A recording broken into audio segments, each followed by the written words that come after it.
weekly market recap with SC Securities. Let's have a look at some of the latest developments in the Sri Lankan economy and financial markets. The Sri Lankan government has spent only 53% of the welfare budget for 2024 up to August, mainly funding the Aswasuma program. $1.01 billion in foreign financial was disbursed by multilateral agencies during this period, with significant contributions from ADB $358.3 million, IMF $334 million, and the World Bank $239.8 million. A notable portion of these funds, 33%, supported by the budget, while the other sectors like power, energy, and SME development received smaller shares. Additionally, $1.69 billion in loans is expected over the next 3 to 5 years. Out of the 1,055.7 billion rupees welfare budget, 562.4 billion rupees were used, with 112.7 billion rupees allocated to poverty alleviation. The budget increase followed IMF's recommendation, boosting welfare spending by 15.3% compared to 2023.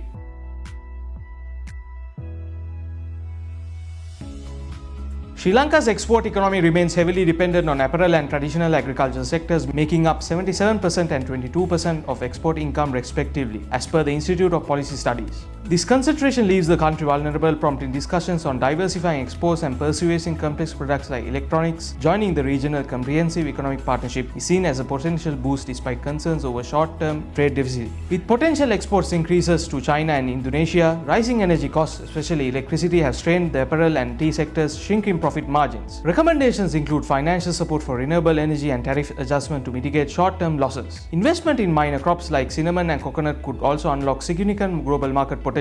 A strategic shift towards sound regulations, agriculture efficiency, and public-private partnerships could enhance Sri Lanka's global export competitiveness and economic resilience.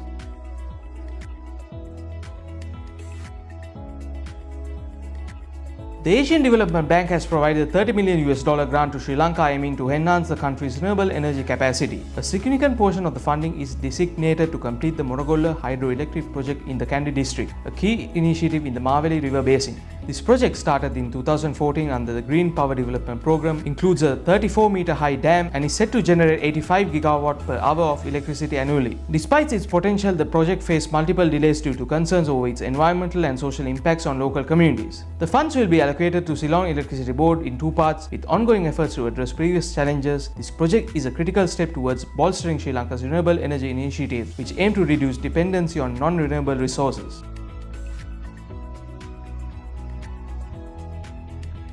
Sri Lanka is making significant strides towards economic stability and financial recovery, marked by several recent achievements. The country is set to be removed from the IMF surcharge list on November 1, 2024, following the IMF's comprehensive lending reforms, which aim to reduce borrowing costs for nations like Sri Lanka. This removal signifies progress in Sri Lanka's financial standing, alleviating the burden of extra charges previously imposed on heavily indebted countries. Alongside these reforms, Sri Lanka has shown notable fiscal improvements, exceeding the IMF's annual primary surplus target with a surplus of 2.1% of GDP in the first 8 months of 2024. Government finances have significantly improved, with primary balance rising to 648.8 billion rupees compared to 55 billion rupees in the same period in 2023. Enhanced revenue collection, including a 40.5% increase in total revenue, underscores the country's effort to stabilize its economy. The narrowing of the budget deficit from 1,470.7 billion rupees to 911 billion rupees highlights Sri Lanka's effective management of public finances. These positive fiscal developments coincide with efforts to modernize and strengthen tax compliance and leveraging digitalization to improve administrative efficiency. With the country achieving over 62% of its annual revenue estimate in the first 8 months of 2024, Sri Lanka is poised to further stabilize its financial health, paving the way for debt reduction and long-term economic stability.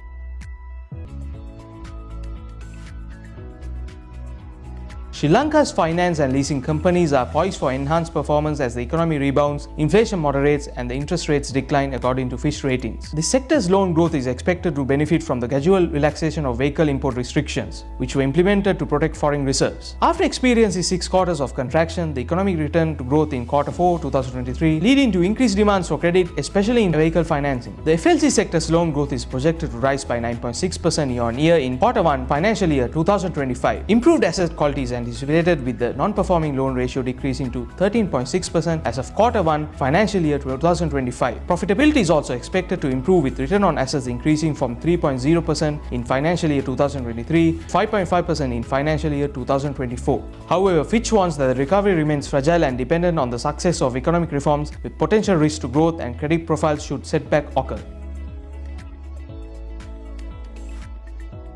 Oil futures declined sharply on Friday, with Brent crude dropping 1.87% to $73.06 a barrel, and US West Texas Intermediate falling 2.05% to $69.22 a barrel. This decline marks a significant weekly loss, with Brent down over 7% and WTI losing around 8%, the largest weekly decline since early September. The downturn follows data showing China's economy grew at its slowest pace since early 2023, although September consumption and industrial output exceeded expectations. Additionally, China's refinery output has decreased for a sixth consecutive month due to thin refining margins and weak fuel demand. In the Middle East, tensions escalated following the death of Hamas leader Yahya Sinwar, dampening hopes for a swift resolution to ongoing conflicts. Meanwhile, Asian spot LNG prices saw their first increase since late August. Supported by emerging demand, although overall market sentiment remained subdued, in the US, natural gas futures fell about 4% to a 5-week low, driven by forecasts of mild weather that may surpass heating demand early November.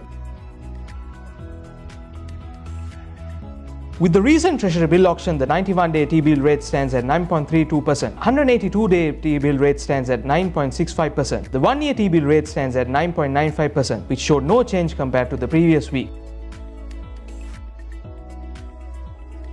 Valuable 1 closing at 54.50 rupees on Thursday shows a recent high of 59.5 on 6th May and the recent low recorded on the 3rd September at 25.9 rupees. It's currently ranging between 61.8% and 78.6% fib level. Current resistance and support levels are at 54.8 and 52.6 respectively. Breakout above 54.80 will test 55.20, whilst a break below 52.60 will test the support level at 51.9. The MACD line is at a verge of crossing above the signal line, and the stochastic RSI moved above the oversold to the neutral zone. Thank you for watching, and we'll be back next week.